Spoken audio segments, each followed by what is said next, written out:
विद्यार्थियों, आज हम वस्तुनिष्ठ प्रश्नों की श्रृंखला में आधा पाठ्यक्रम हिंदी बीए, बीएससी, बीकॉम के प्रथम वर्ष के विद्यार्थियों के लिए इकाई 2 के अंतर्गत वैचारिक भारतीय भाषाओं में राम इस पाठ पर चर्चा करेंगे।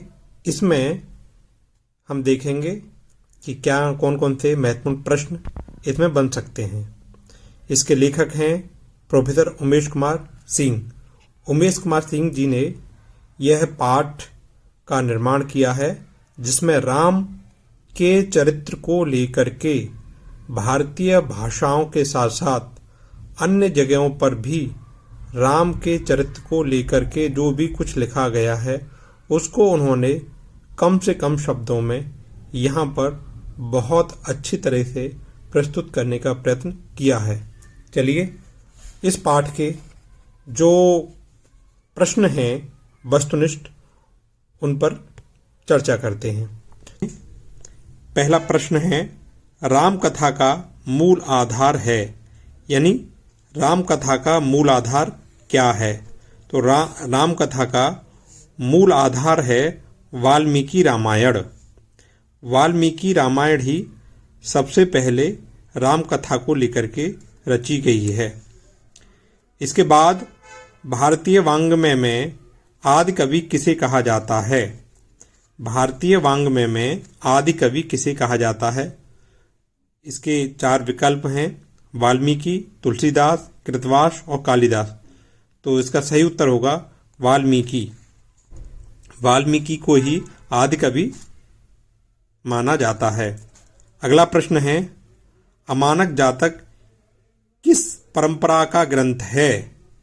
तो इसके 4 विकल्प हैं, बौद्ध, सिख, जैन, लिंगायत। तो इसका सही उत्तर होगा बौद्ध। अगला प्रश्न है, पौंचर्यु किसकी कृति है। तो इसके 4 विकल्प हैं, उनमें से स्वयंभू, रविशेण, परमार भोज, गुणभद्र। तो इसका सही उत्तर होगा स्वयंभू। स्वयंभू की ये रचना है। अगला प्रश्न है, कुबेर नाथ राय की कृति है। कुबेर नाथ राय की कृति है। तो इसके 4 विकल्प हैं, जिसमें रामायण महातीर्थम, दूसरा है रामायण, तीसरा है रामचरितमानस, चौथा है राम रसायन।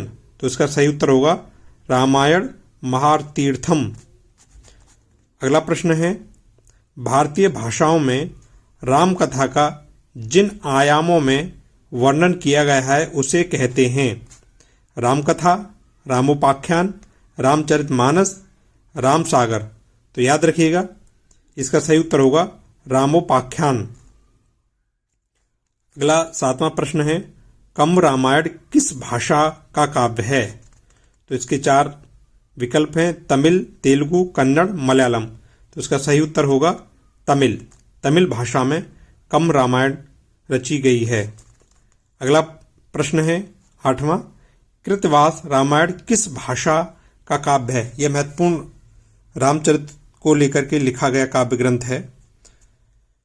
तो इसका पहला उत्तर है उड़िया, बांग्ला, हिंदी और घासी। तो इसका सही उत्तर होगा बांग्ला। ये बांग्ला भाषा में रची गई है। अगला प्रश्न है, रंग रामायण किस भाषा में लिखी गई है। रंग रामायण किस भाषा में लिखी गई है। तो इसका सही उत्तर होगा तेलुगु। तेलुगु भाषा में रंग रामायण की रचना हुई है। अगला प्रश्न है, राम के पिता का नाम था। राम के पिता का नाम क्या था। तो इसका सही उत्तर होगा दशरथ। दशरथ राम के पिता का नाम था। ये 10 प्रश्न हो गए। इसके बाद हम एक अलग से 50-50 प्रश्नों की एक श्रृंखला बाद में चालू करेंगे। अभी हम छोटे छोटे वीडियो से ही विद्यार्थियों तक यह संदेश पहुंचाने का प्रयास कर रहे हैं कि वो अपने इन पाठों से परिचित हो जाएं। अगर वीडियो अच्छी लगे तो उसको सब्सक्राइब